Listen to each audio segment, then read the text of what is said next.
Rozprávame sa s výhercom súťaže Cup of City Bývaj mesiac zadarmo. Michal Chaleba. Dobrý deň.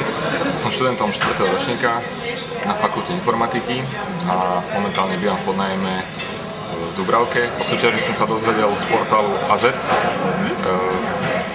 Keďže som si hľadal spolubývajúceho, tak som si klikol na váš banner a stránka ma celkom zaujala.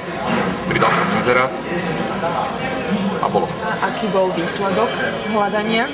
Respektíve, či sa osvedčilo Cup of City? Výsledok je dosť dobrý, lebo ozvalo sa mi skutočne dosť ľudí. Okolo 15 záujemcov a už pomaličky si chodia na obhliadky. Ale to znamená, že ešte stále tam máš ten inzerát. Áno, no ešte stále mi chodia ponuky, ale už to zase chvíľku asi zmažem, lebo už ich je toľko, že je to blbé voči niektorým. Som rád, že som si uverejnil inzerát práve u vás, pretože nemám problém s hľadaním spolubývajúcich, najmä v mojej vekovej kategórii, keďže stránka oslovuje najmä mladých ľudí. Ako na teba pôsobí celkový koncept Cup of City?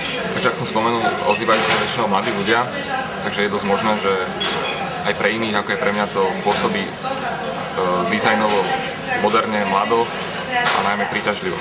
Za najväčšie plusy stránky považujem, ako som spomínal, dobrý dizajn a mňa veľmi oslovila mapa s rôznymi aktivitami, čiže keď si niekto hľadá nejaký byt, tak si môže pozrieť, v akej lokalite sa nachádzajú reštaurácie, športoviská a tak ďalej.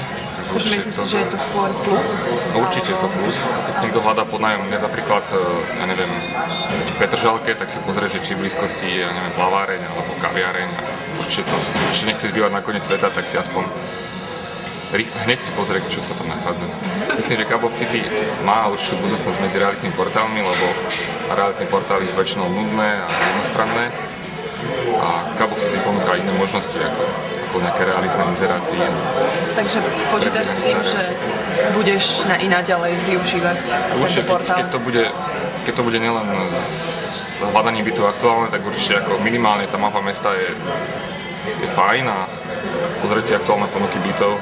Nie je to také otravné ako klasické realitné portály. Chystáme aj nový Cup of City magazín, ktorý bude v takom lifestyleovom ponímaní. Čo si o tom myslíš? Či je to dobrý nápad, hlavne pre mladých ľudí?